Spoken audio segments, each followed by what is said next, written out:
I'm Amy Lauren, A&R at High Definition Tracks, and today I'm joined with man like MACROLEV. Welcome to the HD family. How are you? Hi. I'm good. Thank you. I'm good. Thanks How for are you? coming on. I'm all good. So I know you've just come from work. So what's your other job? Because obviously I know you're a DJ producer. Yeah, I work in a nightclub / like theater. So yeah, it's a little bit sort of like music related, but yeah, I do like backstage sort of like production. Oh really? So yeah, That's really cool. And it's nice that it's building props, arranging like stuff for like the show.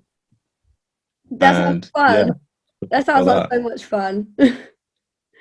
For those who are watching that don't know, this might be their first time seeing you. Tell us a little bit about yourself.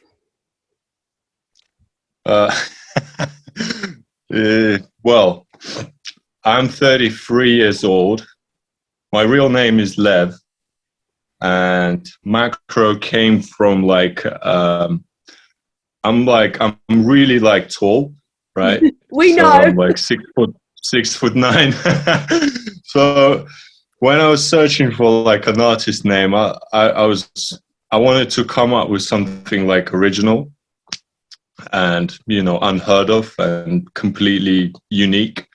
So like I was brainstorming what can come, what can sound more or less natural with my real word. I for some reason I wanted to use my real word, and I've put that.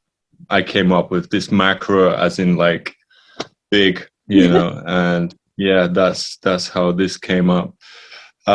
Originally, I'm from Latvia, in Riga, Latvia. So Riga is the capital country. It's a small little country. Latvia is on the border, it's sharing border with Russia.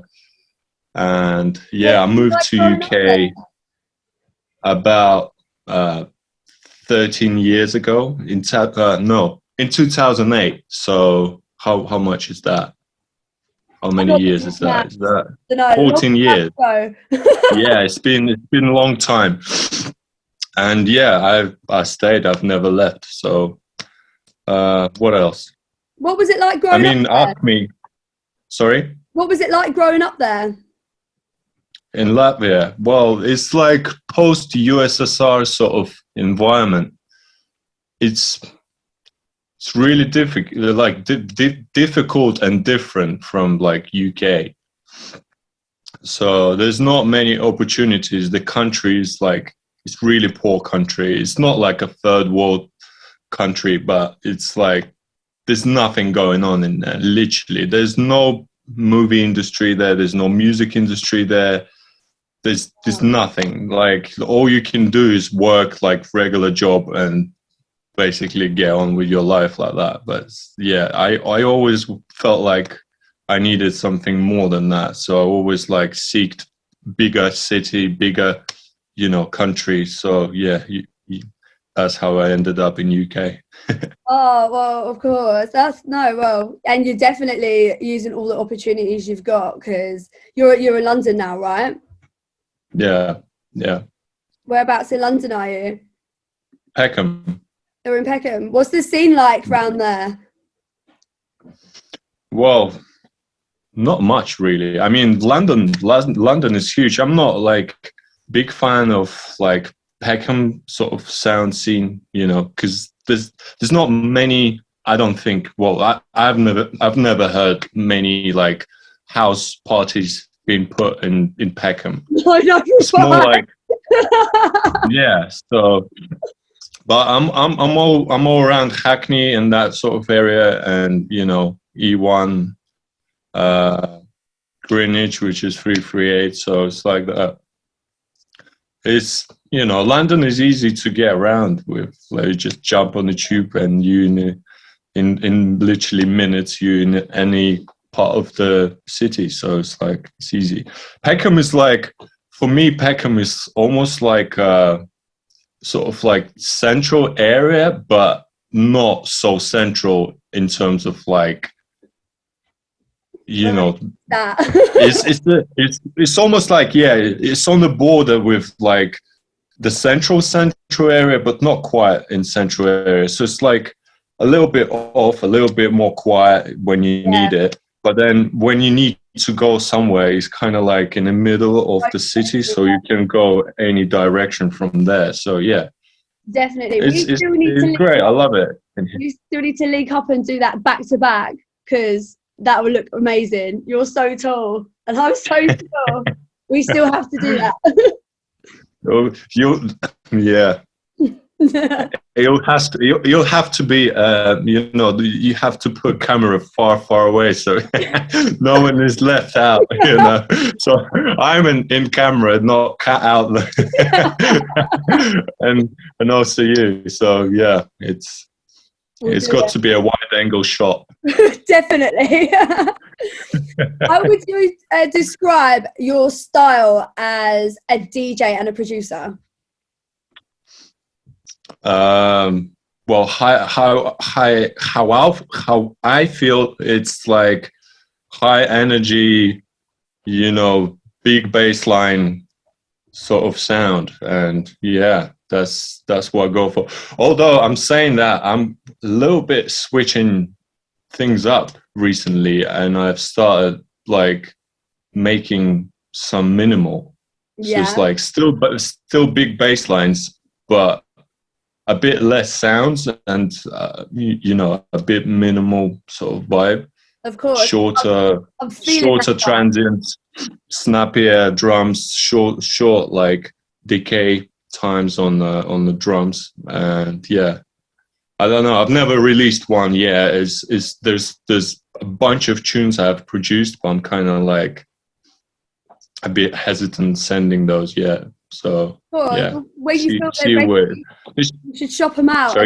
Don't be scared. Just shop them out and see, because you might be surprised getting really positive feedback. Or, you know, I know when you're moving out something that's a little bit different, sometimes it's a bit, but it's good sometimes to broaden and more people see and hear your music. You know. Yeah.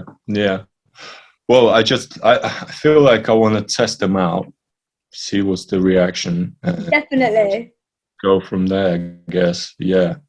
They aren't finished. They aren't like 100% finished yet. I'm still like not 100% happy with them. But yeah, whenever they've finished, I'm gonna definitely shoot them off to some labels, see the feedback. Yeah, definitely. Make sure you hit us up with some. I want to hear them all. For sure.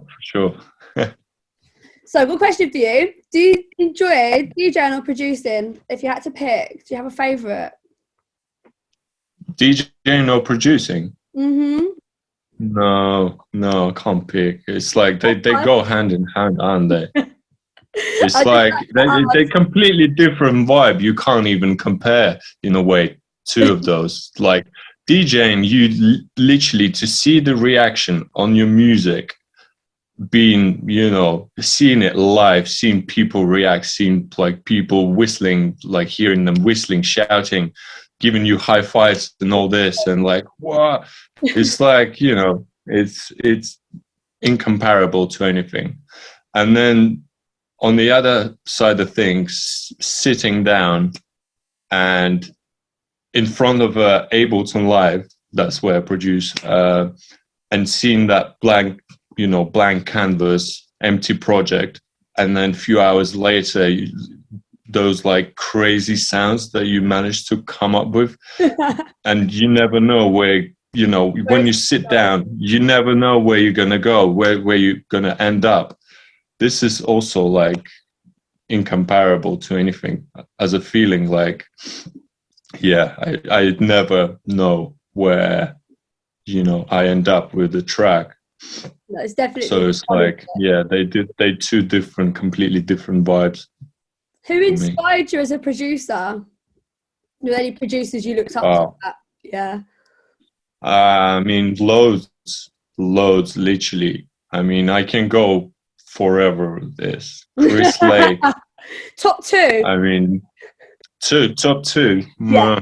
it's hard to pick too, because like I go through so much music, like you know, the it's difficult. Just like there's so many. I can't like pick. If I would pick, maybe yeah, Chris Lake, I guess. Of course, definitely would be up on the top, and then yeah, maybe Martin Eichen. Oh, he's quite good. Love Martin Eichen. Yeah. Tell us. He hasn't dropped anything in lately though. No, he hasn't actually. He's probably saving up a load of stuff, ready to go. Yeah. Right. Tell us a little bit about how the idea for Dance for Somebody. Where did it all come from? How did it start? Like pretty much most of my tunes, I just sit down and see what I can come up with. Something different, something original, hopefully, you know. Most of the ideas go to waste in a way. Well, I never waste anything. I just like put them in a separate folder and then like pull out some sounds from them, you know, as and when I need it. That's good. Are you quite organized? Are your files nice and organized? Yeah, I'm too organized. Everything is labeled. I'm a bit OCD, I guess, like that. No, that's great. So yeah, I love color coding all the tracks, naming all the tracks. I know a lot of producers just like don't even name the tracks. Yeah, it's so yeah, exactly that. So I freak out when I open project like that and I can't find the sound that I need, pull out of it or something, you know, or like solo it, and I have no idea what sound it is. You in everything. I feel like it's a waste of like a lot of time. trying to search for a particular sound which isn't labeled or isn't color coded. So all my projects, if I go back to like projects that's like 3-5 years old, everything is labeled and I can like in seconds find the exact sound I needed. So yeah, I'm quite organized like that. There you go. Well, that wasn't the question, wasn't it? MACROLEV top tip: organized music. Label, color code, everything. Yes, definitely. But yeah, the original that question makes you productive. How did it come about? Yes, the original question, how it come about. So, like all the tracks, like I said, I just sit down and you know, go from there. And yeah, there wasn't any idea. I was just messing around, just tweaking, you know, sounds, trying to come up. Like, there's my favorite bassline synth. Like, I use it for bassline and also like for some mid-rangey, you know, noises and instruments. Operator in Ableton. So it's an FM synth.